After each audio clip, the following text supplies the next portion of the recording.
So I'm going to give two instances when I worked at these two jobs. So one job, I was temping at this job. There was this woman, she was going to resign. So she was there for like a few weeks while it was me and this other girl, Tiffany. So she was going to resign, but she was still around. And I didn't want to go to lunch with them. I was busy. They were just putting a lot of work on our plate. So I didn't want to go. She asked me, and then I was just like, maybe I should have went, but they were already gone. So I would just continue doing my work. So later that day, it was like I felt like something evil around, but I started to look around like no one was doing anything out of order. I started looking behind me, started looking beside me. No one was there. No one was doing anything. So I was like, okay, what's happening? I heard like the chair slam, and then it like shook. So I looked up, and then I saw her. Like she was a higher up, you can say. So she got up, she grabbed her jacket and stormed out. And I was like, oh, that was her?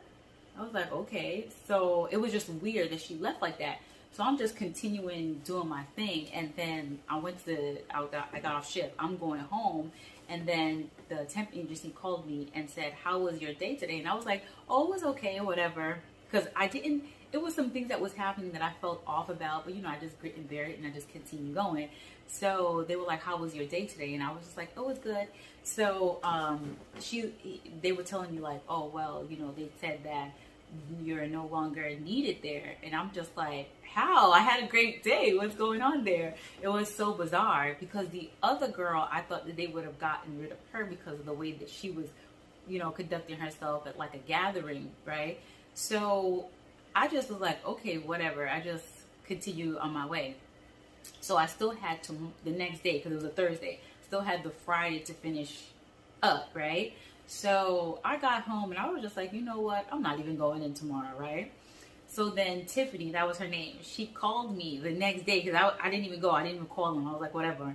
So she called me crying and I was like, what's going on? What's wrong? I had to call out. She thought I was at the location. So then they told her not to come again. So because they thought I was going to show up, right? And I didn't show up because the thing is, she was trying to be spiteful because she couldn't control me, you can say. So she tried to be spiteful. So they thought I was going to finish out the job, and I didn't. I didn't even come in.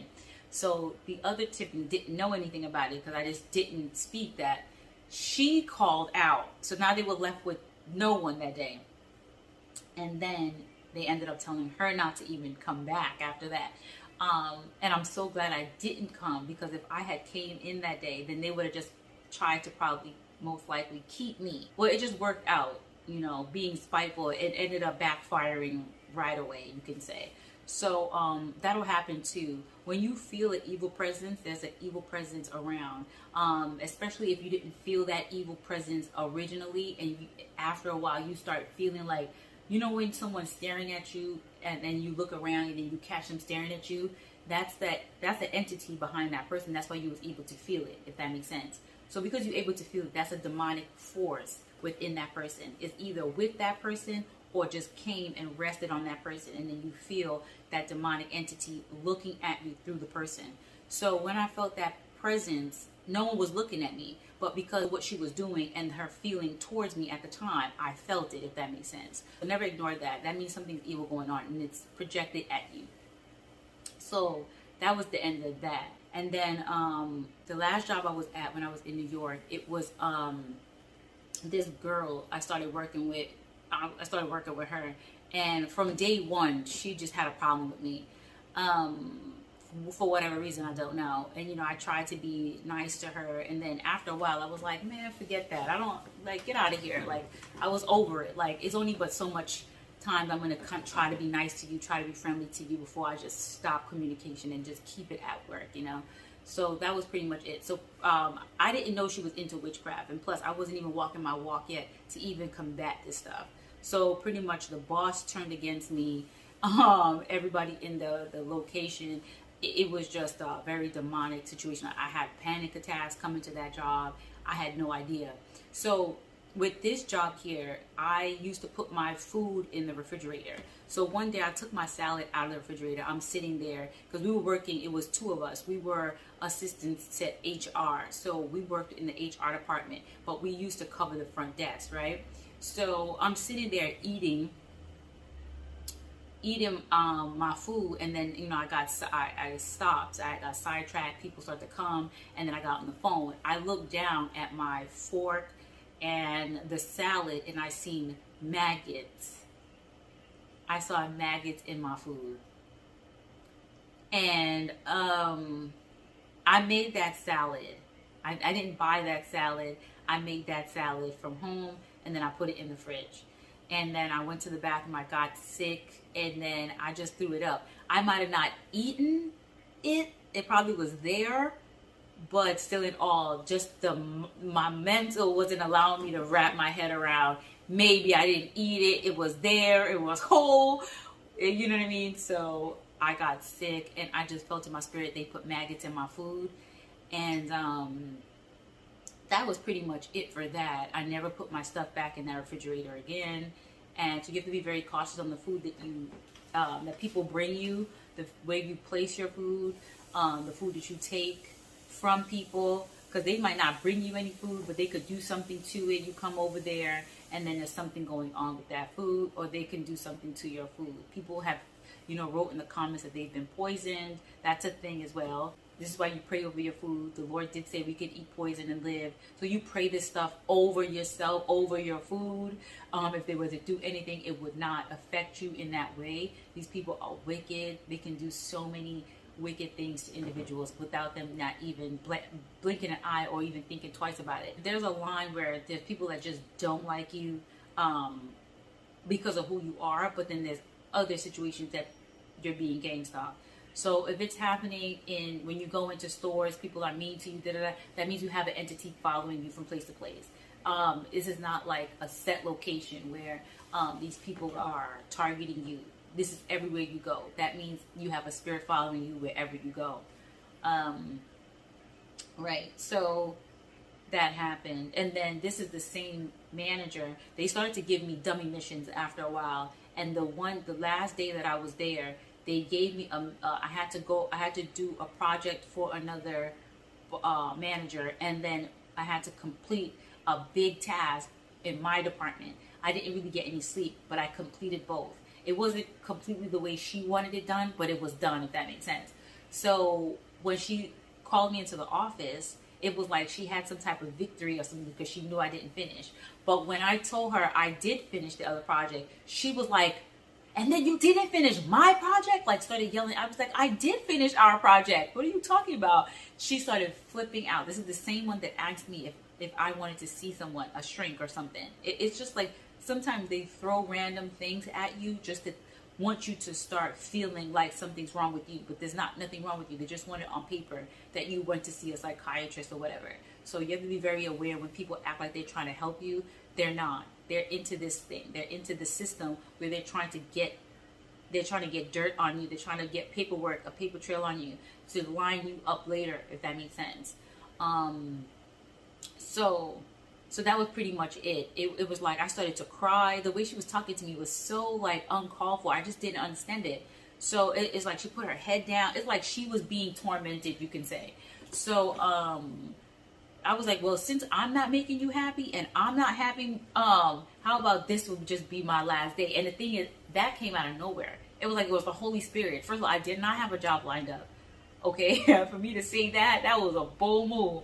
So then, oh, it's raining now. That was a bold move. And then she caught me talking to someone in the hallway. The bathroom was out there. I was by the elevator, and I was like, yeah, today's my last day. I was so happy about it. I was so. And then COVID hit, and then everything was just lined up. And then the Lord, I was feeling a pull, and then I downloaded the Holy Bible, and that's when I found out the Lord casted out demons. Out of everybody that I knew went to church, everybody that was preaching the gospel never said the Lord casted out demons. I heard it on the audio Bible.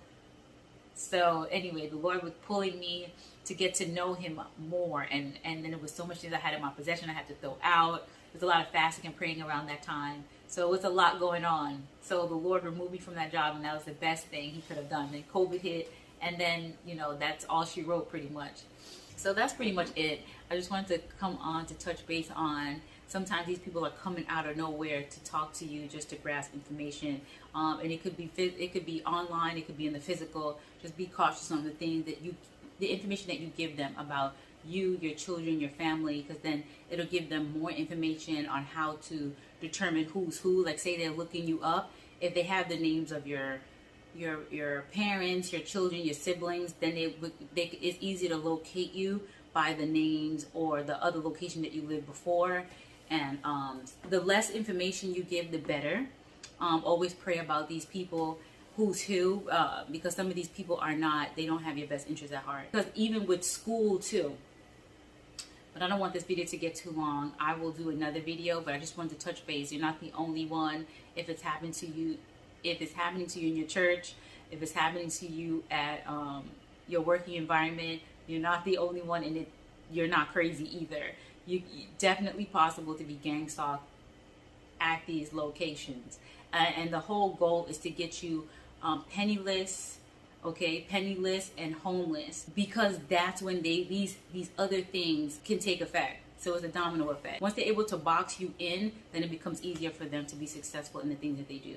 So this is why we talk about these things. So you definitely would get your life back. You just have to know that it won't happen unless you come against these things, fighting in the spirit first, and then you put physical things in place. So if you guys don't know about the targeted community, I'm going to leave the link below. I forgot to mention, so sometimes in these jobs, you just look like an easy target. Other times, it could be that they want you to quit. They don't want to pay you unemployment, so they want you to actually walk off the job. So it could be either one of these things here. When people say that we're on a list, this is a physical tactic. Whatever job you apply for, if they are a part of gang stalking, you can say, and you're applied for this job, you will get the job so they can inflict these tactics on you. So that can be a thing as well, because they want to continue to inflict you at the workplace. I forgot to mention the last job I was at in New York. They used to, even when I changed my schedule, I used to walk in the door. They used to just be staring at the door like clockwork. It was so uncomfortable. I stopped even saying hello. I knew what they were doing. Make sure you're on your P's and Q's, because they will sabotage your work. So they'll have grounds to fire you, or just to cause a really uncomfortable working environment for you, because then you'll start to look incompetent. If they're into witchcraft, what they'll do is leave items like that tangible, like a big item, like clothing, because whatever it is, they want to keep that negativity at the workplace. It won't be as strong and as potent as them physically being there and speaking curses over the environment and over you and over people to grab their mind and turn them against you in that way. I used to feel like it was something wrong with the chair that I was sitting in. So I switched my chair, and she looked mad when I switched my chair. It was a weird smell. I couldn't put my finger on it. So the cleaning people came in and they looked like, it was just weird. By the look that I got when I was working late, I felt something off about them. If you feel something is off, it's off. I mentioned that in the video.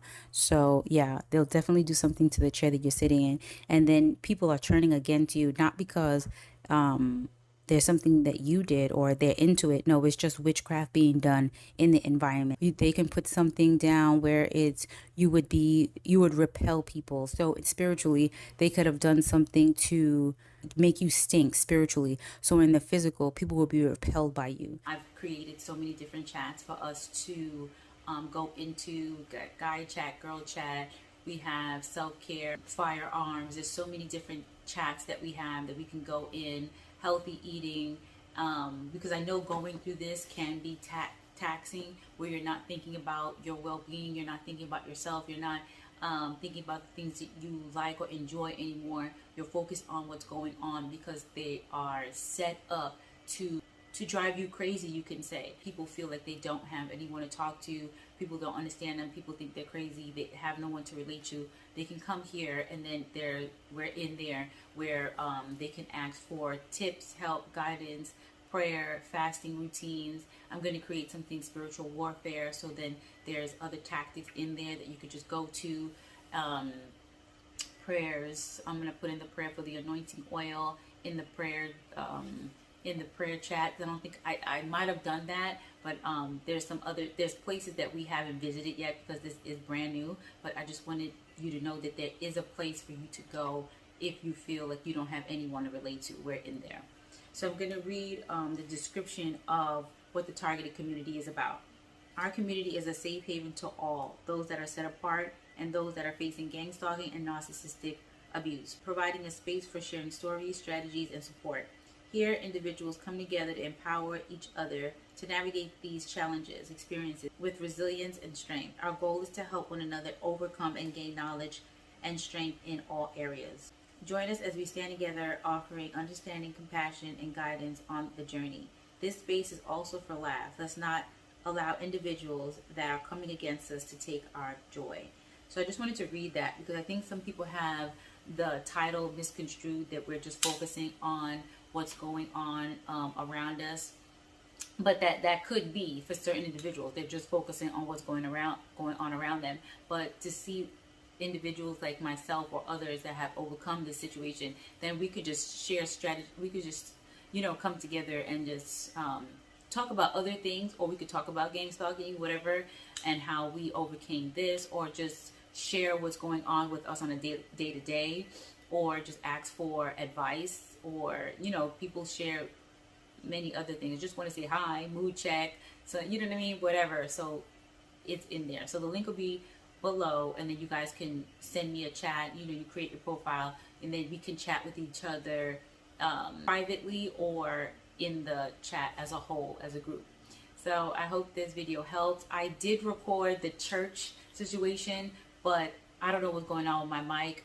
I have no idea what's happening. So this is just an extra clip. I forgot to say that.